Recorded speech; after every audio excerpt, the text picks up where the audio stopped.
भारत स्वतंत्र राष्ट्र आहे की नाही असा कधी कधी डाऊट येईल मनामध्ये. अशा प्रकारचे स्टेटमेंट्स अमेरिकेकडून येत आहेत.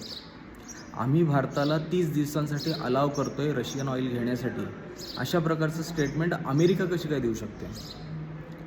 नुकतंच आजच अमेरिकेने स्टेटमेंट दिलेले आहे की आम्ही भारताला 30 दिवसांसाठी अलाव करतोय रशियन ऑइल खरेदी करण्यासाठी. म्हणजे रशियन ऑइल घ्यायचं की नाही हे ठरवण्याचा अधिकार स्वतंत्र भारताला असायला पाहिजे. तर ते अमेरिका ठरवत आहे की आम्ही 30 दिवसाची मुभा देत आहे, म्हणजे अलाव करतो आहे. व्हेनेझुएलाकडून येणारं जे ऑइल आहे ते जवळजवळ 35 ते 40 दिवसांनी येतं. म्हणजे त्याच्यामुळे वेळ जास्त लागतो, कॉस्ट जास्त लागते आणि त्याच्यामुळे भारताला महागात पडते. त्याच्याविरुद्ध रशियाकडून येणारं ऑइल हे 24 दिवसांमध्ये भारतात येतं आणि कॉस्ट इफेक्टिव्ह आहे, कमी दरात मिळतं.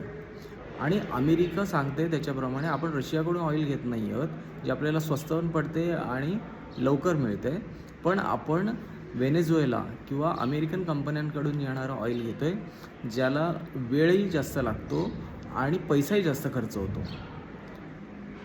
याचं नक्की काय एक्सप्लेनेशन आहे हे सरकारने लवकर द्यावं.